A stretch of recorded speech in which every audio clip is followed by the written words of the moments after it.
Welcome back to Trails Unpacked. Today we're going to be talking about resupply boxes. When to send a resupply box, where to send a resupply box, how to send a resupply box, and even if you should send a resupply box. So should you send yourself a resupply box? Now when we're talking about food only resupply boxes, I would skip with the hassle of preparing food resupply boxes before you go out on trail. And this is if you do not have a dietary restriction. So I found that when I sent myself resupply boxes on the Appalachian Trail in 2022, that my food preferences changed drastically from before trail and when I actually got on trail. So a lot of the foods that I thought I was going to like, I ended up not really having an appetite for. And with that, I didn't know how to resupply. Even with a ton of resources and searching beforehand how to resupply, you don't know until you're actually on trail. So I was finding that I was either sending myself way too much food, not enough, or just odd quantities of items that were not going to make an adequate resupply. Now, with that being said, I know that a lot of people enjoy food and it gives them comfort. I'm one of those people as well. But I found that I could spice up my foods and have fun things on trail by doing simple stuff in my resupplies when I was in town. And I urge you to go look at our Trails Unpacked blog page. We have a ton of recipes and resupply tips there that will tell you how to spice up a resupply that you get from a resupply point on actual trail instead of having to send yourself something. With that being said, there are a couple of items that I would focus on preparing before you go out on your thru hike to have sent to you. And those items would include non-food things like gear, medication, or even technology. So for gear, when you're out on trail, the climate changes and so does the trail. So you might find that you need cold weather gear sent out to you, or even like a bear canister for areas of the trail that require it. And you're not going to want to have these things the whole entire time. Same thing with medications. So if you wear contacts or have birth control or something like that, you're not going to want to carry the whole entire supply for your whole duration of hike. So I would recommend preparing those in small boxes to be sent out to you when you are on trail. Now, I don't want to gloss over the fact that there are some places on trails that are going to have a more limited resupply. Even being an easy eater or not having any dietary restrictions, there might be places that are a little bit more challenging.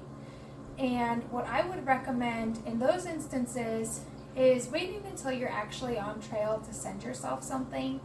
I did this when I was on the Pacific Crest Trail in 2024, and it worked out really well for me.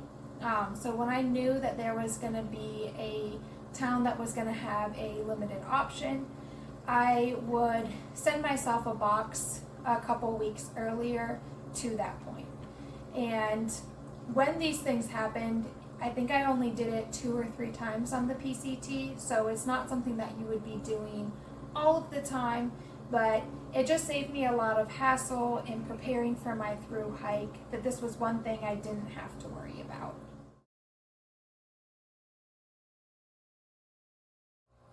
So where do you send a resupply box?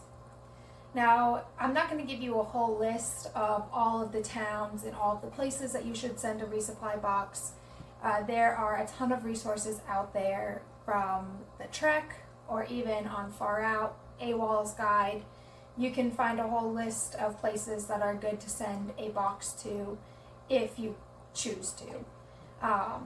What I more want to go over is where you're going to send your box or how you're going to send it to the town.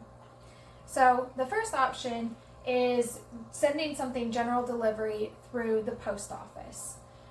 So my favorite was sending things in a priority mailbox. This was just a little bit easier because if it ships, or if it fits, it ships, and it's 2-day shipping. but you can do just a standard mail where you package it and they do it off of weight and measurement too. The nice thing about the post office, they will hold your mail for anywhere from 14 to 30 days. They do not require a fee when you go to pick it up. The only bad thing about them is that their time is a little bit more restrictive. So their hours of operation are going to be a little bit more limited, and the days that they're going to be open is limited as well. So you're going to want to really be precise about when you're sending these packages and when you think you're going to be able to get there. Another cool thing about sending something to the post office general delivery, so if you get to town and you decide that you don't want whatever is in your box or you don't need it just yet, you can do what's called bouncing your box up. So this is only for items that are sent to the post office and are unopened. You can have the box sent free of charge up to another location. You'll have to go into the post office to let them know that you want to do that, but that is a cool feature of sending it to a post office.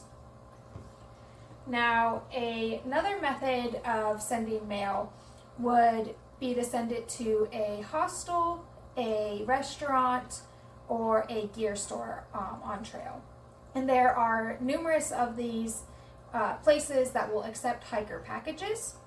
And the nice thing about them is they will usually hold your package for 30 days, and sometimes they'll hold it indefinitely until you come. Bad part is that they sometimes do charge a fee when you go to pick them up. So I've seen this anywhere from $5 all the way up to like $40 to pick up your package. And this is something you can find on Far Out. Typically, they'll tell you how much it costs to pick up a package at one of those other places. Unlike the post office, a lot of these gear stores or hostels are more hiker focused. So their hours of operation are going to be a little bit more expansive than what the post office is going to be. So you don't have to be as specific with your time. Now, one tip if you are sending something using UPS or FedEx or a different carrier besides the Postal Service is to have those items sent to a hostel, a gear store, or a restaurant or something like that on trail. Do not have them delivered to the post office. When the post office accepts mail that is provided from different carriers, sometimes they actually don't accept it at all, or when you go to pick it up, they charge you the mailing fee on it. It can get a little bit more difficult when picking up those types of packages. So this would be anything if you order something off of Amazon, or even if you're ordering more shoes from Topos or Ultra. Double check the carrier that they use. That way you can decide where you want your mail to go. So I left my boxes with my parents, and then I would just let them know beforehand when I wanted them to send it out with the address and everything like that. And I would typically give them a 1 to 2 week lead time of when I would think I was going to be at the actual location to pick it up. Even with the priority mail that takes 2 days to send it, a lot of these towns are small. Their hours of operation are limited, like I said, and so sometimes it does take them a little bit longer to get the mail and get it delivered to where it needs to be. So err on the safer side and send at least a week or 2 weeks in advance. How to send the package, which is possibly the most important part. So how to adjust your package so that it gets to the place that you want it to go and that it stays there until you need to pick it up. So if you're sending something general delivery to be held at the post office, this is how you're going to address your box. You're going to put your name, and remember that you need to put your government name, not a trail name, especially for picking up from the post office. They'll likely ask you for a identification method, like a license or something like that. So you'll want to have a real name on your package. Then you'll write the words general delivery and then put the address of the post office that you're going to be sending it to. Now, if you're wanting to have something sent to a hostel, a gear store, or a restaurant, then this is how you'll address that box. Again, you'll put your name, and I caution you to still use your actual government name. C/O, which means care of, and then whatever the hostel name or restaurant name that you're sending it to. Through Hiker Hold, and then your estimated time of arrival. So that doesn't have to be a specific date, but around the time that you're going to get there. And then you'll follow it up with the actual address. Now, on both of these boxes, I would recommend putting a return label on it. So I would normally put my parents' house on there just in case for some reason the package is denied or something happens and it gets sent back, that it has somewhere that it's going back to. So I hope that helped you unpack the hassle of resupply boxes.